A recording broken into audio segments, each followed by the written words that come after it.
So this talk is called Is Einstein's Relativity Relevant? David Borcher runs this group called the John Chappell Natural Philosophy Society, and there's various different points of view there. Some of them are opposed to Einstein's relativity. Now David has done this film Einstein Wrong, so he's got quite a bit to say about Einstein's relativity being wrong. And the talk he gave is at this web address, and I'm going to go through some of the things he said and clarify things and give more details. Yeah, but let's take a look at it. I've got some slides. We'll be talking about Einstein for a little bit. Given that I'm somewhat of a specialist in that area, I guess, because I spent 8 years making a documentary on it, and I'm not the only specialist in it. There are people who've been disputing Einstein for way longer, but I have more of a higher level view, I think, of it, so I hope you enjoy some of my take on this, sort of riffing, as they say today, riffing on relativity. There you go. And if I put that, half the people in the CMPS wouldn't show up like, what's David doing?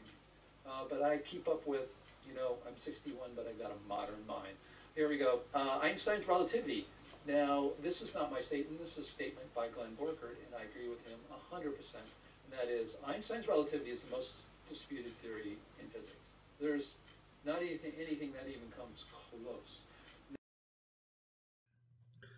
So this is the person being referred to, Glenn Borcher, and he's had over 50 years of practical and theoretical experience in earth science.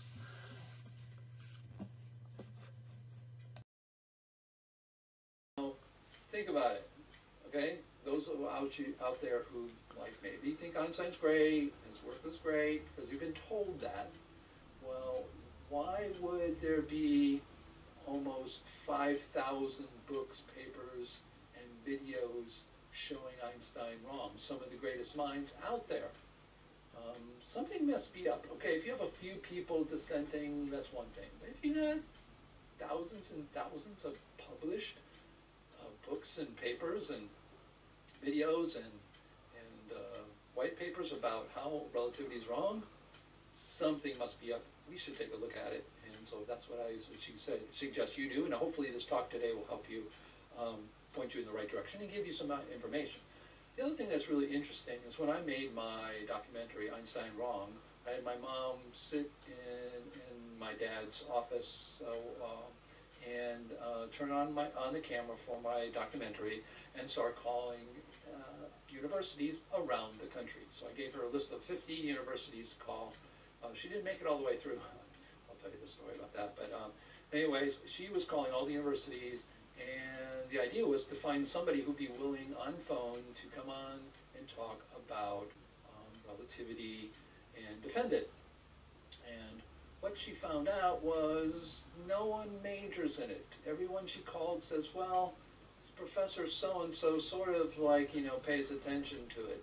But there was not anybody who made a living off of it or who would claim to be a relativity expert. Now, the only one I know is Kip Thorne from Caltech, and he got his Nobel Prize with the gravity waves a couple years ago because it was just more of a hats off to him because he's been around so darn long. I guess he's like 117 years old now. Just joking, he's pretty old. And so it was more just, he was literally put on there because people decided that his work in relativity and gravity waves and that should be put together. So he was literally along for the ride. And then I'm sure they consulted him and I'm sure they justified it. But he's the only person I know that supposedly lives today that would be majoring in relativity. So why is this weird? Well, it's the most important theory in physics, they say. You hear it over and over. It rules the universe, at least it does for now. Newton did, but now relativity and Einstein do, general and special relativity. And yet no one really studies it or uses it.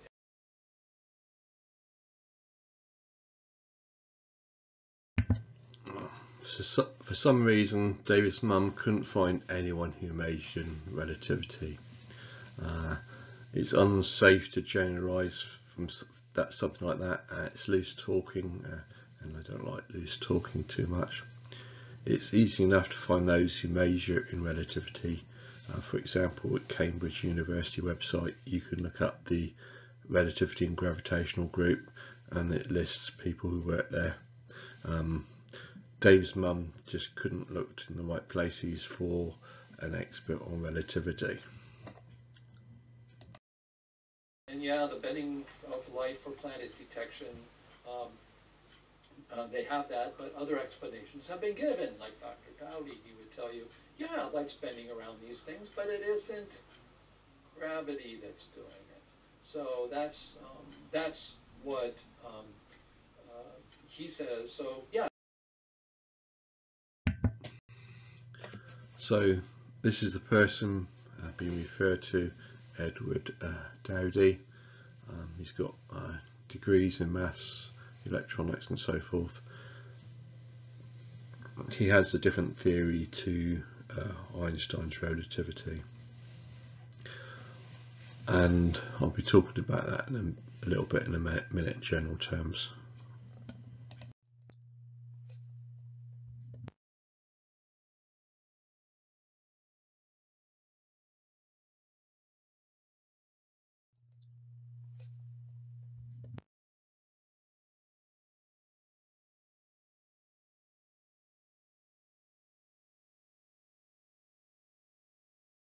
Everyone studies it, no one uses it.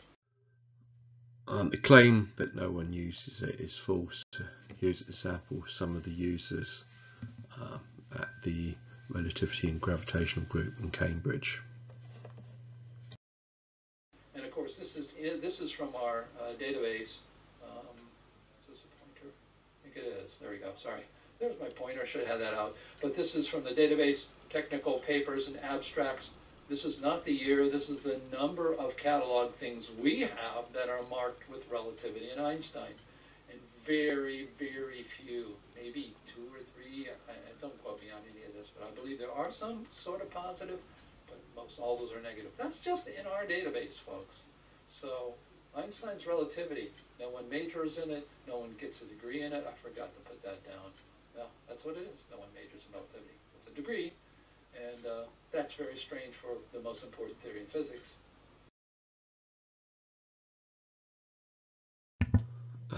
Right, no degree, that's a false claim. I've already pointed out some examples of those achieving degrees at Cambridge. It's probably a problem of all versus some. Some physics students don't do relativity, but it's not a case that all physics students don't do relativity. So what's going on here is a lot of loose talking by David, and that's a bit irritating, really. So let's keep going forward. There we go. Now let's talk about GPS and relativity. Ron Hatch, who recently passed away. Hats off to him. Yeah, and it's just really hard for me to believe these people are gone.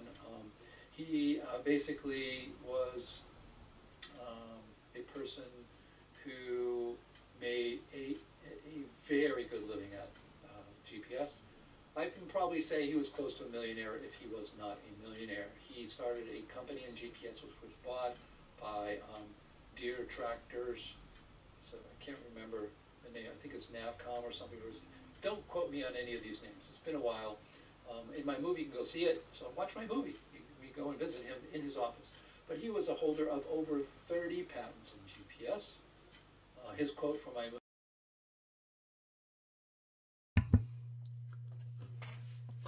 Right, so here's the person being referred to. It's Ron Hatch. He's got over 30 patents in GPS, and he says GPS reveals problems in special relativity, and he's got his own theory. The problem with in the natural philosophy society is lots of people come up with theories, and it's difficult to see how they're all coordinated. So you've got one Hatch with his own theory, you've got Edward Dowdy with his own theory, and you're just getting loads of theories.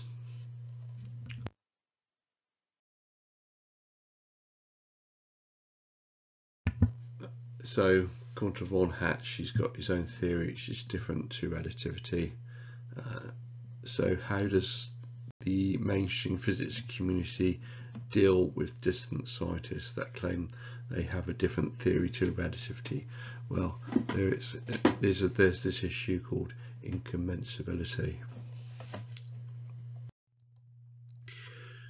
And at the Stanford Encyclopedia of Philosophy website, it explains incommensability of scientific theories, and it comes from incommensurable, that means to have no common measure.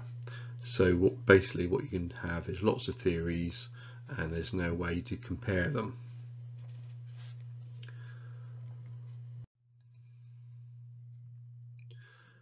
Now, Thomas Kuhn has written this very influential book about how science is done, particularly how physics is done, and it seems to persuade physicists that they don't change their theory unless they absolutely have to. Thus they ignore all competing theories unless they have no alternative. So the likes of Dowdy and Hatch and numerous others can come up with whatever theories they prefer to believe in, but mainstream is geared to ignore such things until it ties into the theoretical structure they're working from.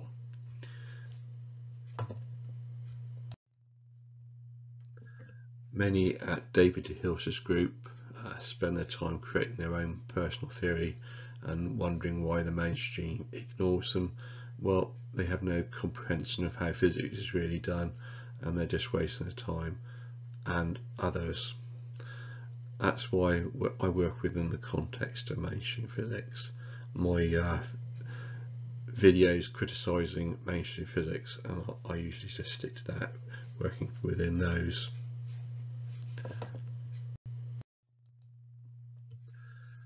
As for GPS, mainstream analyse the data collected from GPS from a perspective of relativity. Von Hatch or anyone else can view GPS from whatever theory they like, but mainstream is not doing it that way. Instead, it's dealing with GPS by relativity. If you want to change a theory from the existing theory, well, there's just too many barriers put in your way, and most of the mainstream realises that it's a waste of time looking at alternatives and just stick to trying to understand everything from the existing theories, namely of relativity and quantum physics. Movie, I asked him, I said, I want a one-sentence quote from the movie about GPS and relativity. And he gave it to me, which appears in the movie, big bold letters on my chalkboard. And it says, GPS reveals the flaws in relativity. So, but of course, I asked him, well, when you do papers on this and you talk to other people in GPS, he is met with silence.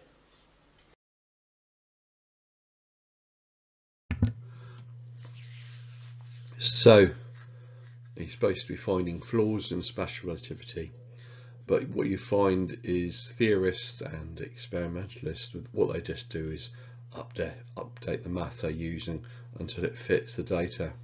So you're starting from special relativity, trying that maths on it, on your data, and if that doesn't quite work, then you're just adding more factors in to the maths. They don't want to talk about it because they don't want to be the person to upset the apple cart, as Neil Adams says about mainstream science, the guy who makes those videos on expanding Earth. And he basically says, no, it's not something anybody wants to talk about. Although, another story, got lots of great stories. Again, for those people who are new to this channel, we got a lot of new people. Again, thank you for so much. Remember, hit the like button, subscribe button. Somebody was giving a talk, I don't know if it was Ron Hatch, or I think it was maybe at the University of Maryland. We had quite a big conference, over 100 people for our conference, quite a lot. and someone was talking about GPS, maybe even Ron Hatch, and I'm going to say it could be one of the two places, doesn't matter where it was, one of our conferences. And while the person was talking, Greg Volk, my cohort, and putting together the database that you see that we have both on our wiki, which has over, what, 6,000, 10,000 pieces of information in our database about dissident scientists and their work. He was sitting in the audience, and while Ron Hatch or somebody else was talking, the guy literally leans over to him and says, you know, I'm in the GPS industry, and we don't use, and he literally whispers, he says, this is a dirty little secret, we don't use GPS. We don't use relativity in GPS. And well, why do they go and let people say it? Well, because Ron Hatch made a lot of money off of it. The company that hired him and had him on until I think his death, he makes a ton of money off of it. Why? Because the more accurate your GPS is, the more lucrative you will be. You will be able to make your cornfields, the tractors go over cornfields within centimeters. You can multiply that across the country and you save millions and millions of dollars. So they're not going to show their algorithms to us to show that, oh yeah, look, here's our algorithm. Go start your own company, make millions of dollars. No, they're not going to do it. So it's unfortunately a catch-22, and so we don't get to see it.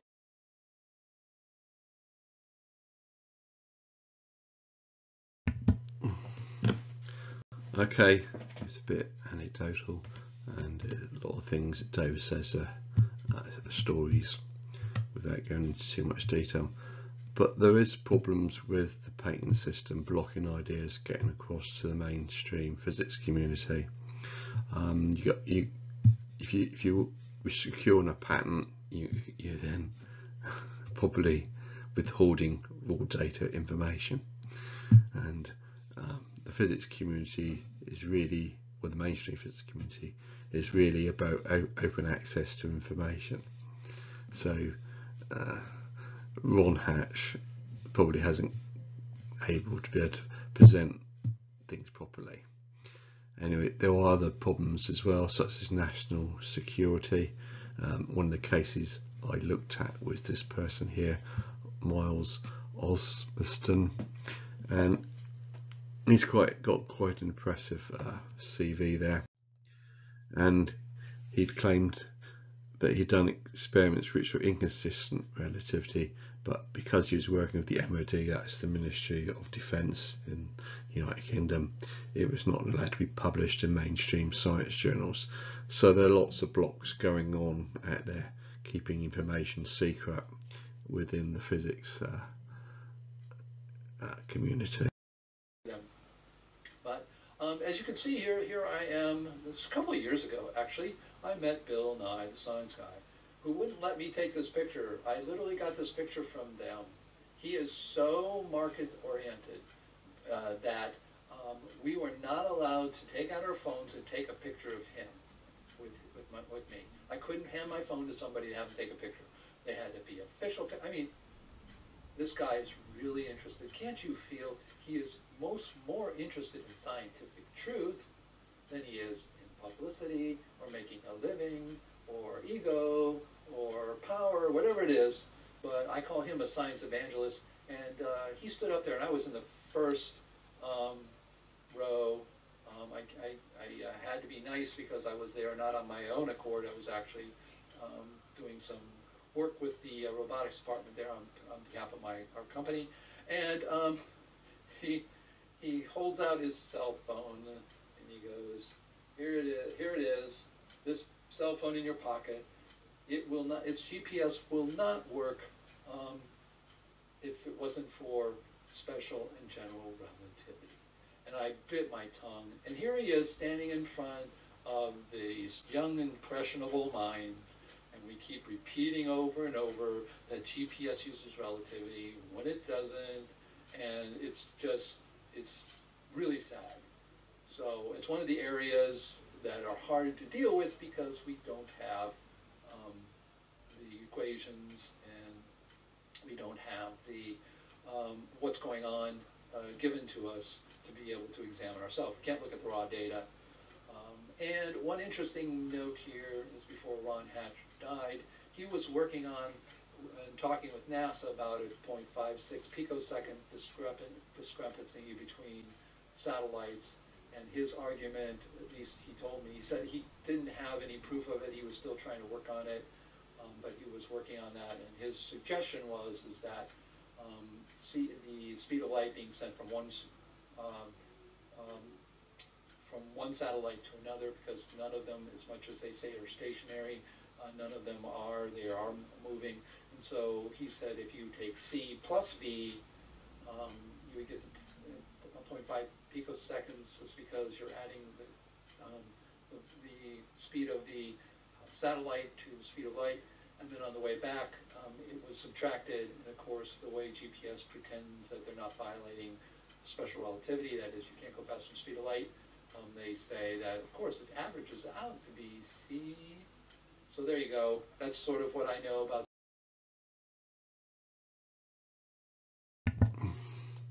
So for the first issue, ideally Bill Nye should have been saying GPS is analysed via relativity instead of GPS works by relativity, because you've got the example of Ron Hatch, who's a GPS engineer, and he's going by his own personal theory. So really there's a problem with loose talking. It's being highlighted again, loose talking. Bill Nye, he's not really saying things properly. He should be saying GPS is analysed via relativity. Instead he's saying GPS works by relativity. So it's a subtlety in how you say these things. And the next issue is what is being talked about by the light speed is really about the two-way light speed, and I've dealt with that in other videos. And this is what Wikipedia says about speed of light. When using the term speed of light, it is sometimes necessary to make the distinction between its one-way speed and its two-way speed. The one-way speed of light from a source to detector cannot be measured independently of a convention how to synchronize the clocks at the source and the detector. So basically, if you are emitting light from a source to a receiver, you can't really accurately measure the light speed, and you've got to have the light hit a sort of mirror and then get bounced back again to the receiver, and that is light forwards and light back again, and that is the two-way light speed. And in order to deal with the one-way light speed, you have to use Einstein's synchronization, and that is what makes the one-way light speed equal the two-way light speed. If you're not using Einstein's synchronization, then the one-way light speed is not necessarily going to be equal to C. And I've dealt with this in more detail in my videos. Without, as I say here, without the Einstein synchronization, the one-way light speed is not constant. So really, Einstein's relativity is built on two-way light speed as being the constant. And in my view, that is a bit of a revisionism of relativity, because everybody who gets taught relativity, well, at least when they were being taught it in my day, they weren't subject to this issue of two-way and one-way light speed, and I've dealt with that in my video at that link. The GPS and relativity, it's going to be a mystery. It's going to be one of those things we'll never really know, because no one's going to come along and talk about it. And yes, the other part is, well, we know relativity is right, general relativity is right, because clocks slow down in space. Well, clocks, including atomic clocks, are affected by gravity. Okay? What are atomic clocks made out of? Real things. They're not made out of imaginary particles like particle physics wants you to think of, imagine. They're made by really mass, and that mass, even if they're atomic clocks, is mass, and that mass is affected by gravity. And yes, that's what GPS said. They said, yep, it's a mechanical clock, it's affected. So what they do is just empirical. They measure with it's different. They can calculate, oh yeah, it's off by this, put a formula to it. Do they know what's happening? Do they have an explanation? No, but it's not general relativity. All right.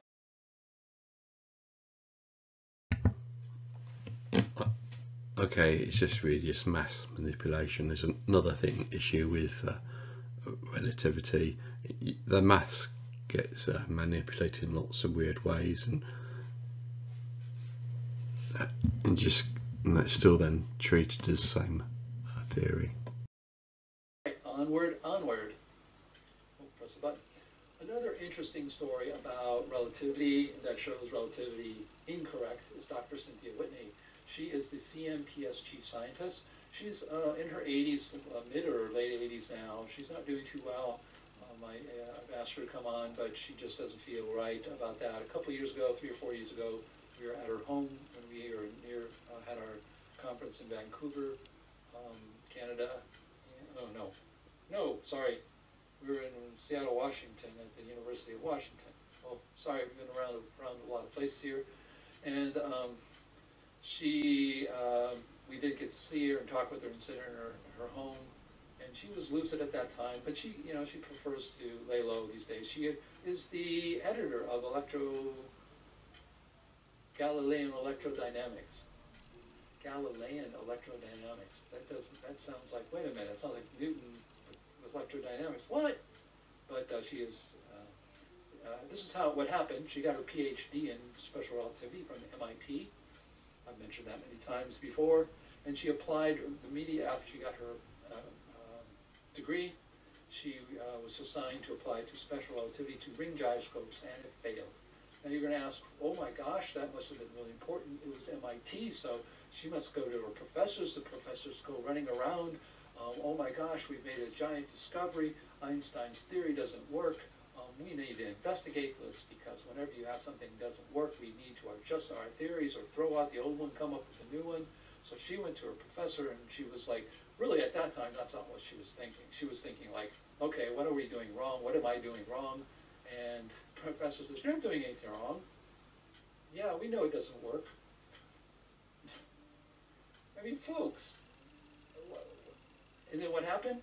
Did all of MIT start gathering around that and telling the world how amazing it was to find this application of a perfectly legitimate application of special relativity, because it deals with light speed around a ring, and special relativity just falls apart?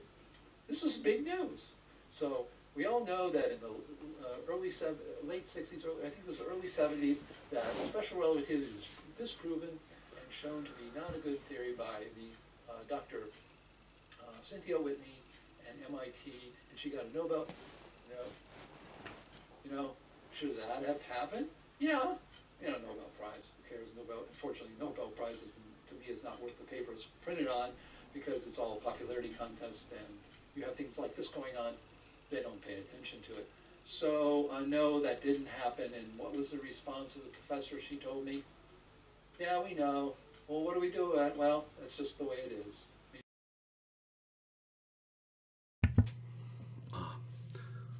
So this is the person being referred to, Dr. Cynthia Whitney. She got a PhD from MIT in physics and relativity, and she's now a critic of relativity.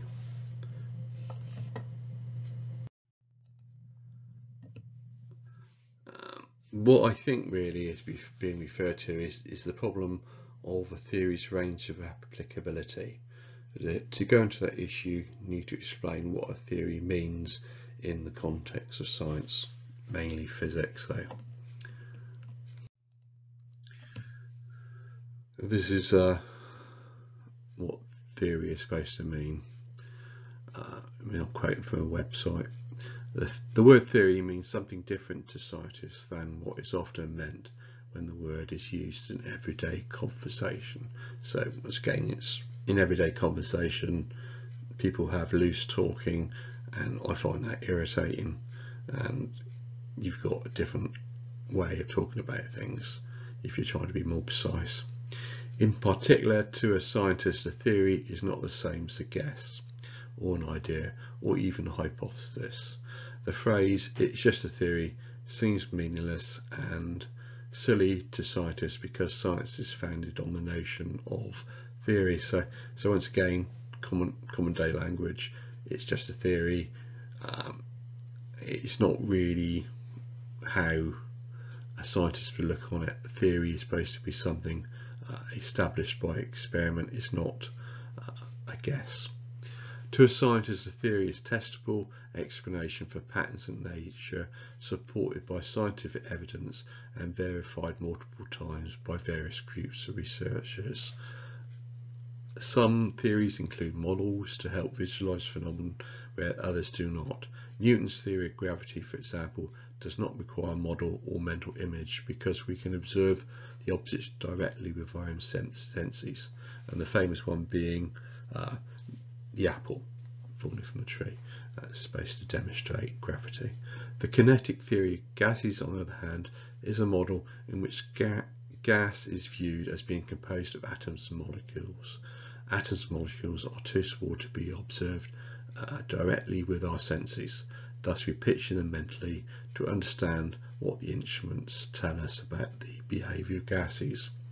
Although models are meant only to describe certain aspects of a physical system accurately, a theory should describe all aspects of any system that falls within its domain of applicability.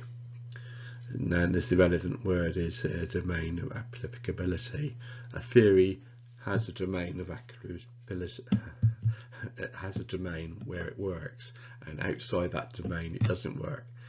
In particular, any experimentally testable implication of the theory should be verified. If an experiment ever shows implication of a theory to be false, then the theory is either thrown out or modified suitably. For example, by limiting its domain of applicability. So the important thing is the domain of applicability. Now what seems to happen is theories like special relativity have only a very limited range of applicability, and when it gets outside of that range, then modifications are introduced, extra factors are then added. You've got the basic maths from special relativity, then extra maths is then added. It's how it's done.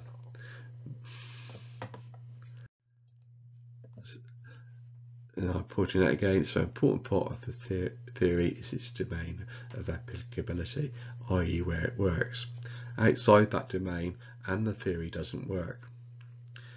So when Cynthia Whitney did an experiment and relativity didn't work, I think she's talking about special relativity, I think a professor was not surprised because it deemed the experiment was outside the domain where the theory worked. As far as the professor was concerned, theory then just needed more added to it, i.e. update it. You update the theory and then you just carry on with the experiment. I think Cynthia Whitney didn't want to look at it that way and wanted to look at it as if the theory didn't work in the experiment she was doing, i.e. it failed, then she didn't want to accept the method of keep updating the theory.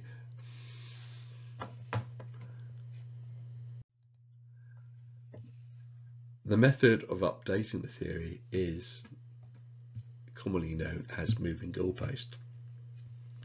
And I've given this reference of what moving goalposts mean. It's all called moving goalpost or shifting the goalpost. It's a method derived from goal-based sports such as football. And that means to change the criterion or goal of a process or competition while it's still in process in such a way that the new goal offers one side an advantage or disadvantage. And so you can imagine a game of football being played and one team is allowed to keep moving the goalposts out of the way, and so the opposing team can never score a goal because the goalposts are always being moved out of the way. And so this is a problem with moving goalposts. This method of moving goalposts is being applied to physics theory. A theory fails an experiment, and that is not treated as the theory being wrong. I'm talking more in the context of Einstein's relativity, such as special relativity. Instead, the theory has its goalpost moved, i.e. the maths is updated. Now, moving goalposts is often deemed a fallacy, but I think it is a fundamental issue of why a scientist may drop out of the mainstream. Namely, the mainstream moves goalpost. The scientist finds that unacceptable, becomes a dissident, rebels, and then drops out of the mainstream. And the mainstream just keeps doing updates, but some people don't accept that method. And I think Dr. Whitney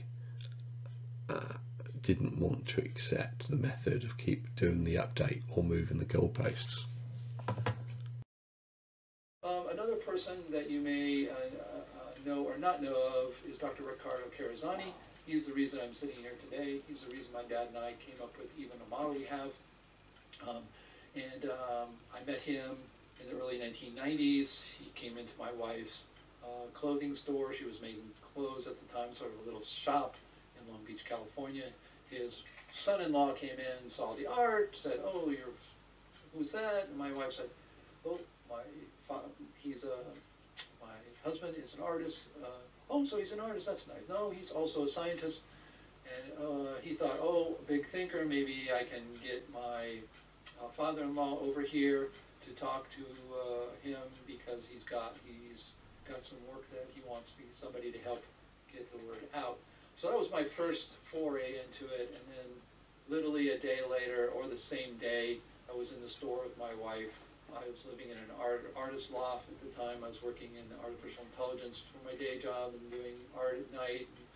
And we had this guy come in, really skinny guy, and he came with this bunch of papers, like a stack of papers, I mean it's like that, and plopped them on the desk and proceeded to tell me that he had shown Einstein wrong by age 20. He found several flaws in special relativity.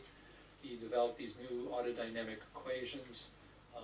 After about 3 years of looking at his work, it was true he could only talk in mathematics, so anytime he talked with anybody who didn't know science or mathematics, people were lost. So I ended up understanding what he had found was that there was only one three-dimensional space, and that more than one mathematical or physical frame in the universe is totally redundant.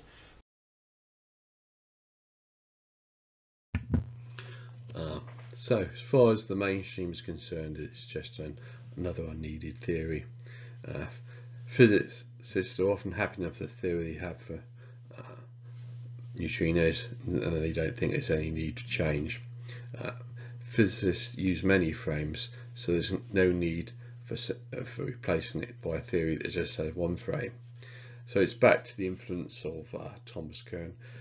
Mainstream physicists only see need for change from the existing theory if they face a crisis. Convincing them there is a crisis is near impossible, and so they carry on adjusting, modifying what they have. And by adjusting, modifying, I mean move the goalposts. Another interesting story about this is and again, it is worth telling you because these are all proof that there are problems with relativity.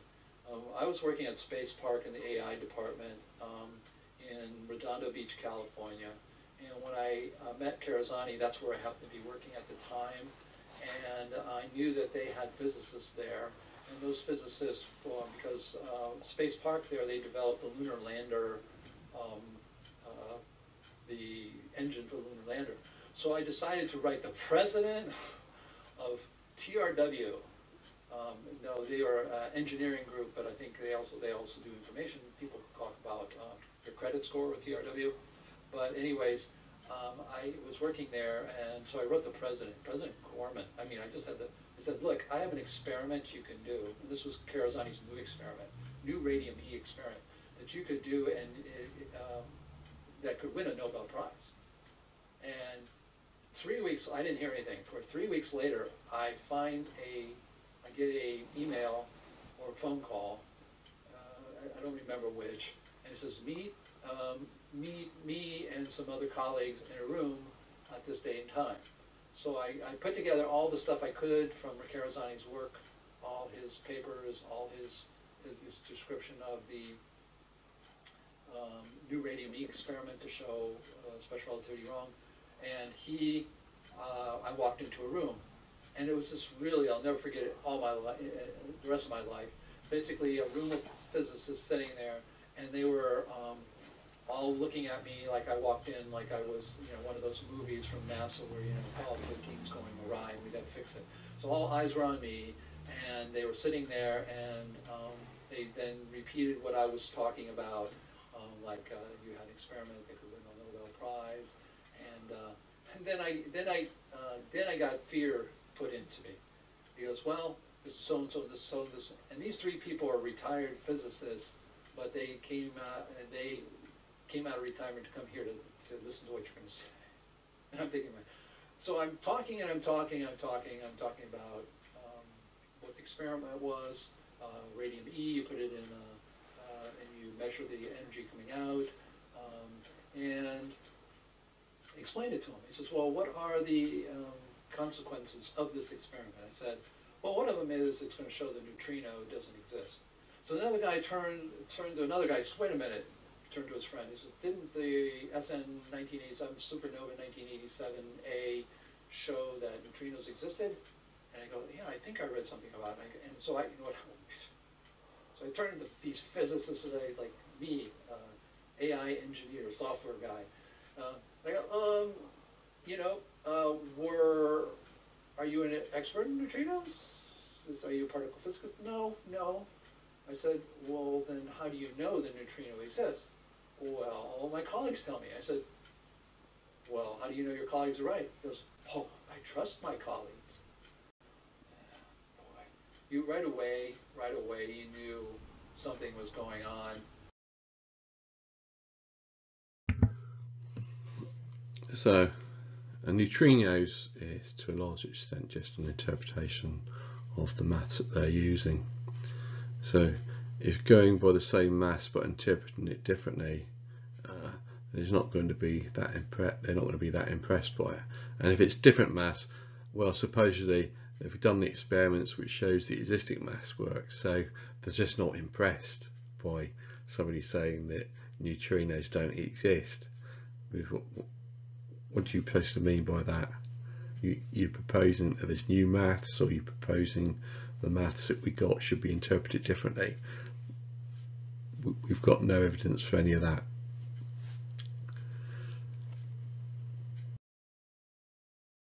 But what happened was, after I had explained, after I stood there for 10, 15, 20 minutes, maybe 15, and explained this, and even had some decent arguments, and I even handed them stuff about the neutrino, because I was prepared.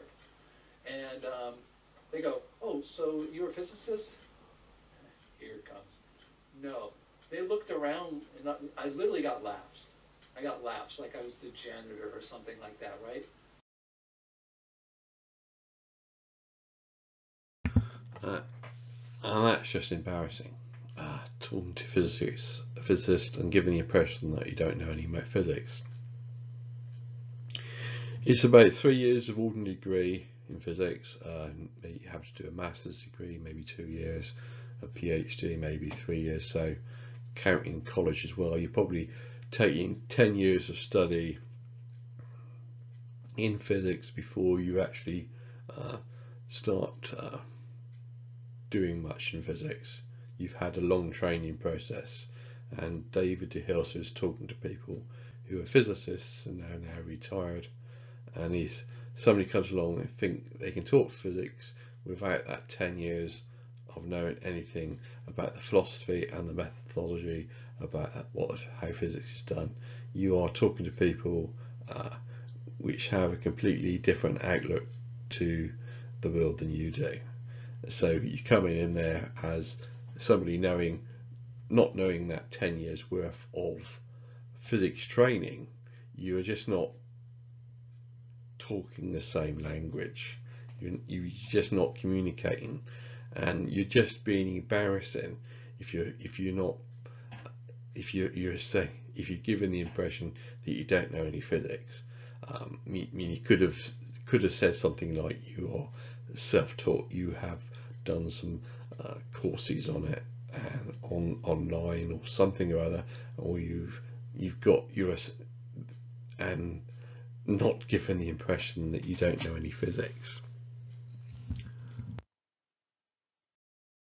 And basically they said, go away, thank you, get out of here, go away. And they started looking at it, right? So they're looking at it, and I don't have any idea what happened in the room at the time. And it turns out that I figured, okay, that's the end of that. They're not going to do it. You know, I did tell them that special relativity would be shown wrong. They didn't seem to mind that too much. The truth of the yeah, they probably didn't mind special relativity being wrong, because they're probably working by the method of just update whenever need to, which is on Corning moving goalposts. So you're starting with the basics of the maths of special relativity. You do an experiment, it doesn't fit, you're just adding more maths to it. You're not, special relativity is something you build upon and add more maths to it. So saying it's wrong, well, it doesn't really mean anything to people like that. It's sort of yeah. So we just update it when we need it to. matter is, folks, this is out of my mouth and out of the mouths of other people I know who know physics inside and out, and real physicists in the real world of physics. The theoretical physics in the physics community itself isn't that well respected. It gets it sucks up all the air out of the room for physics, but people they're not so shocked by the idea that relativity is wrong, so they weren't that shocked by it. So anyways, if you...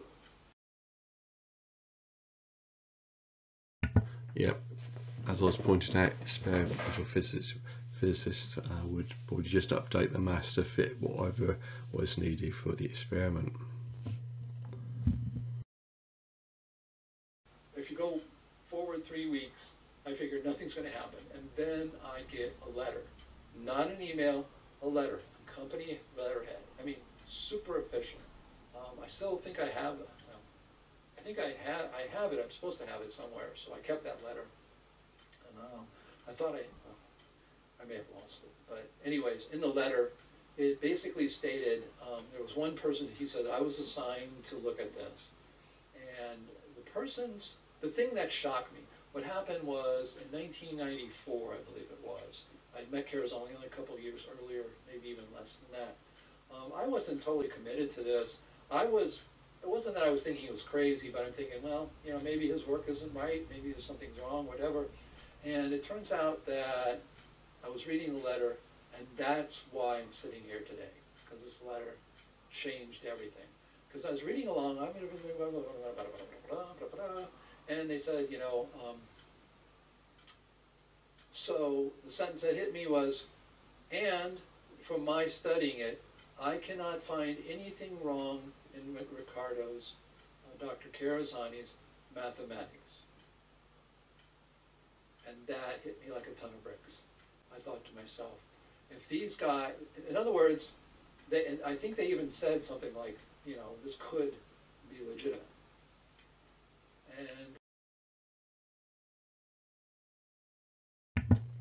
And that doesn't really mean anything if they can still interpret the mass from special relativity, and that is in the context of merely going from special relativity and updating it when needed. They will carry on doing that and deciding there is no need for a change in description. So David was impressed by them saying that the maths seemed alright, but from their point of view they were still probably viewing things from Einstein's relativity. So, and I thought to myself, oh my gosh, they're going to do this experiment.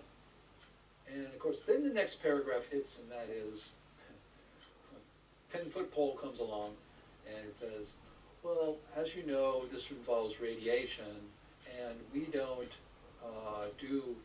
we don't have the facilities to do any experiments with radiation.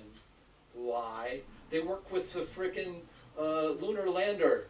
What do you think one of the biggest concerns they had for everything, electronics and everything? radiation, lie. So they lied about that. So probably they didn't have the right type of radiation equipment for the proposed experiment. Their equipment may have been specialised to deal just with the lunar lander.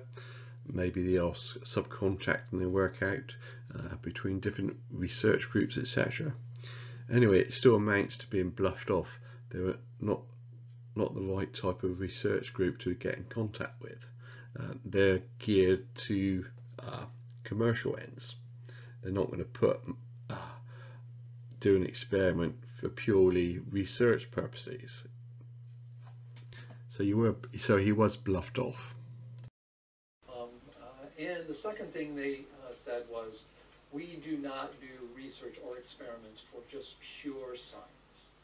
We have to have a business justification. So there you go.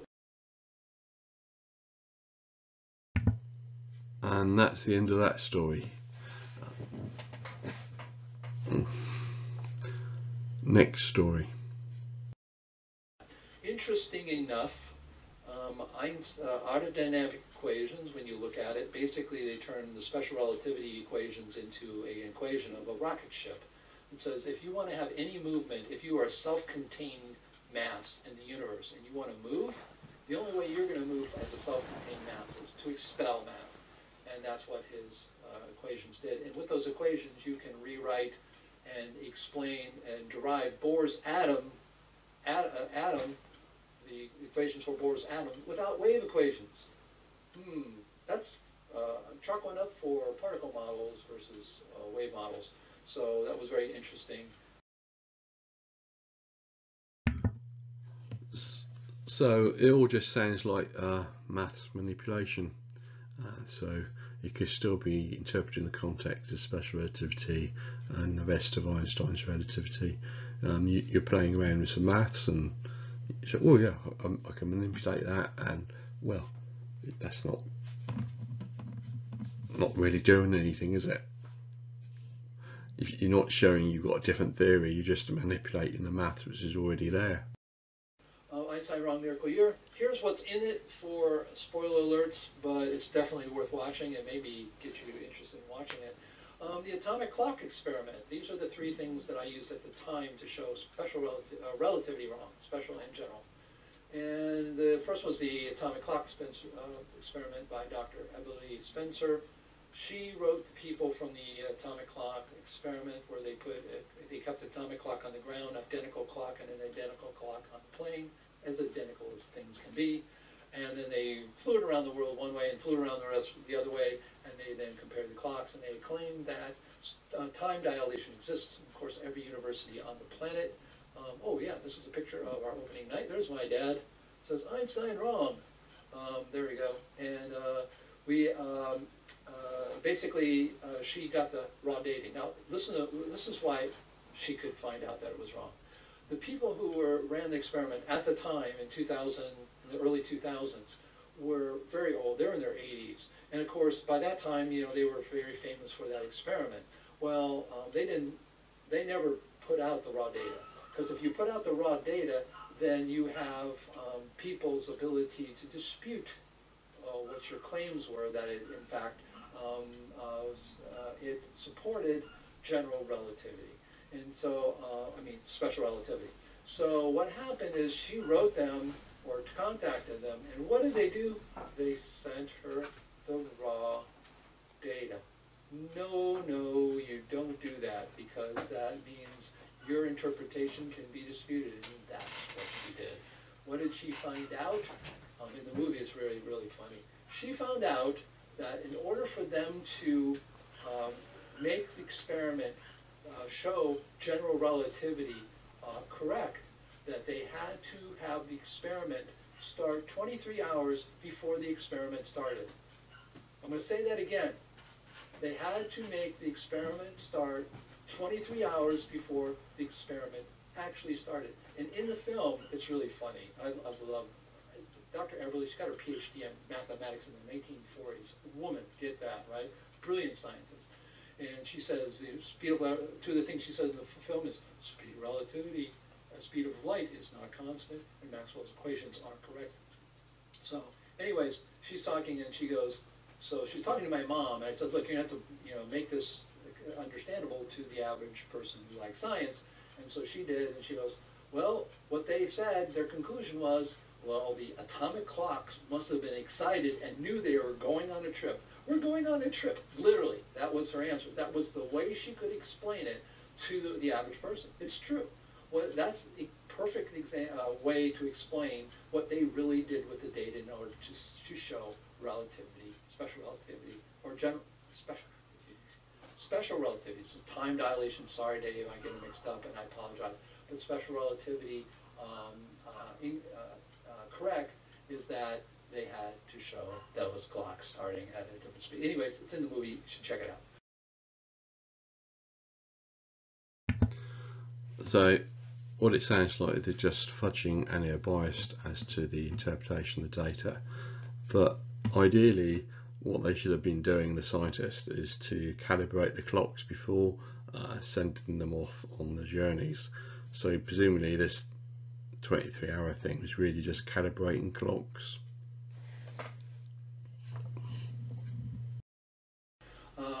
Then there's also Dr. Edward Dowdy, who we interviewed. I was down in San Diego. He's at a conference at that time.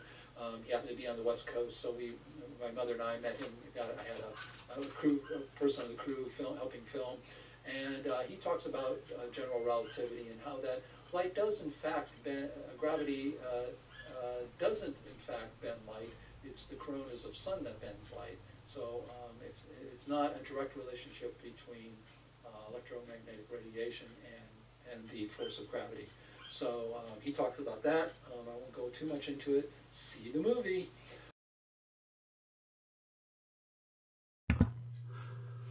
So Dowdy, who I've dealt with earlier, he's got a theory which he thinks can replace Einstein's relativity, but it's hard to get to the mainstream to accept something like that.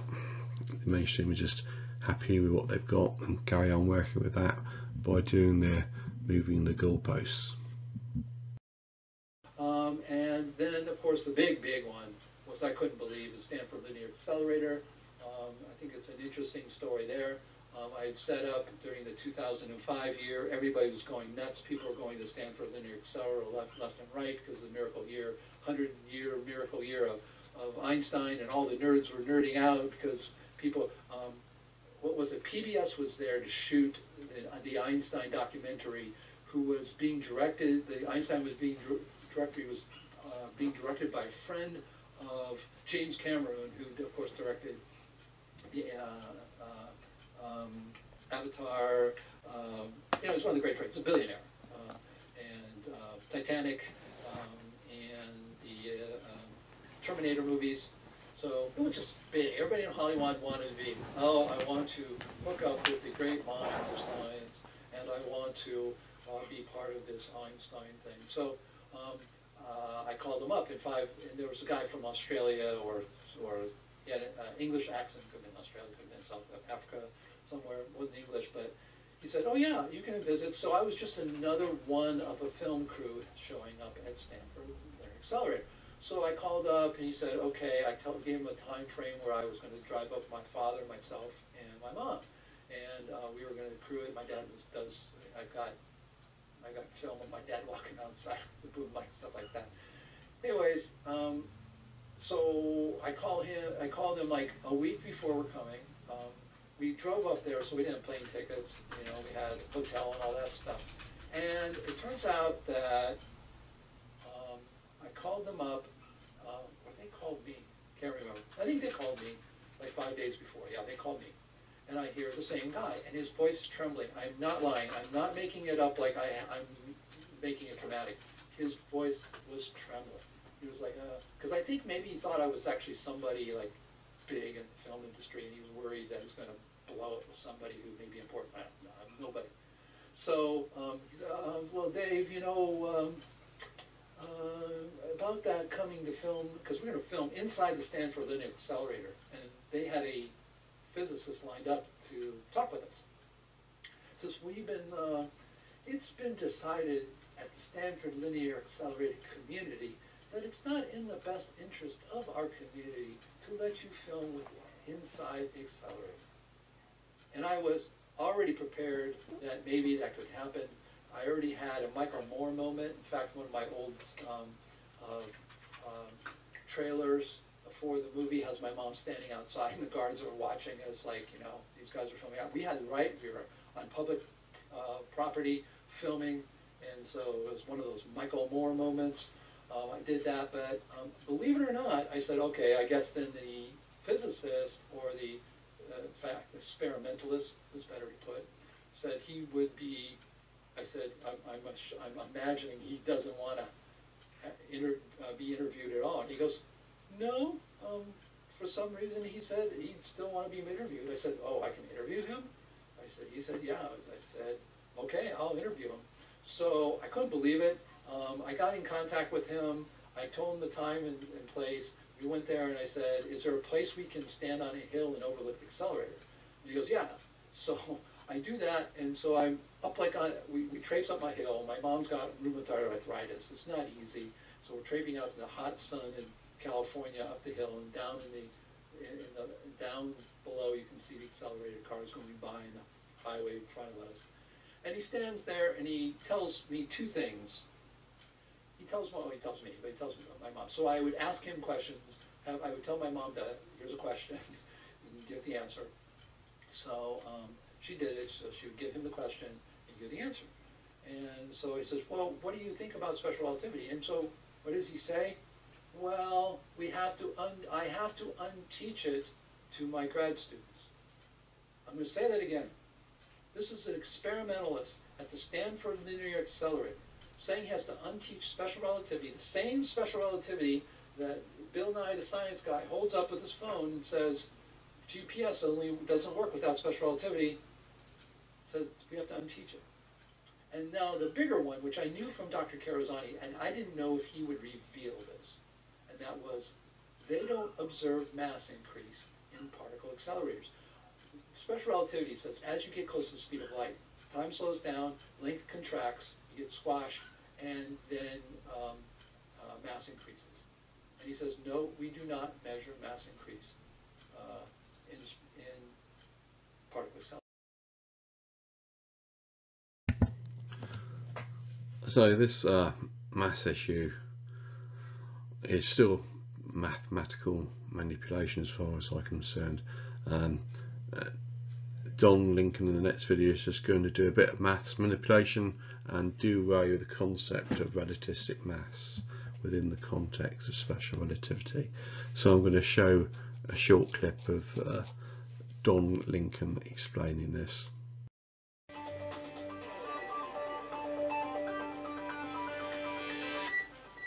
Without a doubt, Albert Einstein's theory of special relativity makes some very mind-blowing predictions. So let's talk about that last one, the idea that you can't go faster than the speed of light. This is a well-demonstrated fact. So why is it true? If you ask a well-educated scientific layperson, they will tell you that it's because the mass of an object increases as the velocity increases. In fact, you'll hear this said by people with physics degrees. There's only one thing. It's just not true. So let's get back to the idea that mass increases as you go faster and faster. How did that arise? Well, basically, it boils down to how we physicists introduced relativity to new students. Almost all people who are learning about relativity have taken an introductory physics class, and they're very familiar with the classical momentum equation.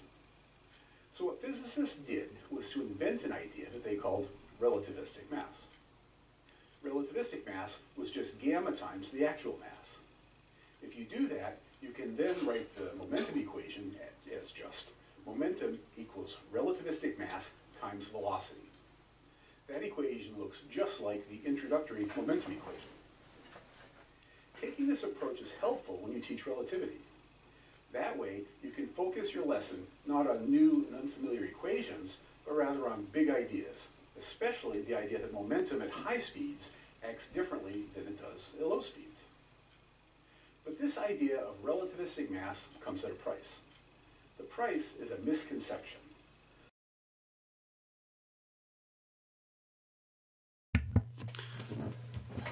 So there you are. Don Lincoln is a person who believes in Einstein's relativity, and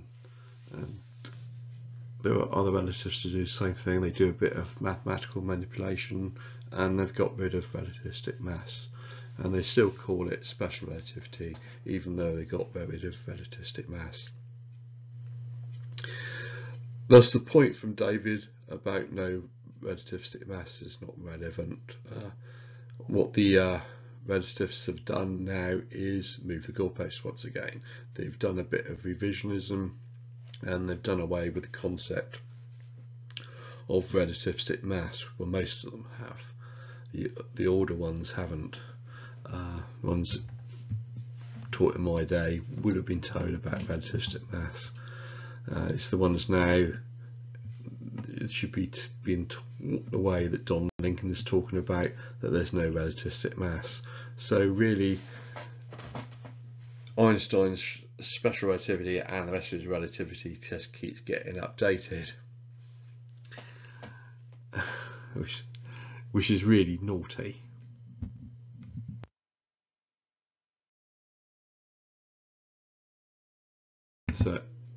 So with people like David, he doesn't seem to realise that the theory, i.e. relativity theory, keeps getting updated, and the relativists use many tactics like that to defend relativity. Now David, next one, is going to go on about he thinks that a big publicity around portraying Einstein as a genius is because a lot of people are making money from that. One of the questions would be is, why do we continue, if Einstein's wrong, why do we continue to hear about him? Why is he constantly pushed? Why is he the most famous physicist? I didn't put down one other thing here I should have put down, and that's his image. Hopefully I'll remember that. But why is that? Why is he continuing to be pushed even though we don't use it, it doesn't work? Well, there's a couple reasons. And the main reason was about he thinks they're making money from it. So that was the main parts of the talk, and he then went on to discuss things with viewers. But all of these people in the Natural Philosophy Society of John Chappell don't really seem to realise how physics is really being done, and they don't really realise the defences that are set up around relativity, because relativity gets modified, updated, it gets its maths manipulated and so forth, and it's still then said to be valid. Until that method fails, the mainstream, just see no reason to look for another theory. Thus, all the people coming up with different theories, descriptions, are just mainly wasting their time. Finn, that's it. That's the end of my talk, really. So there you go.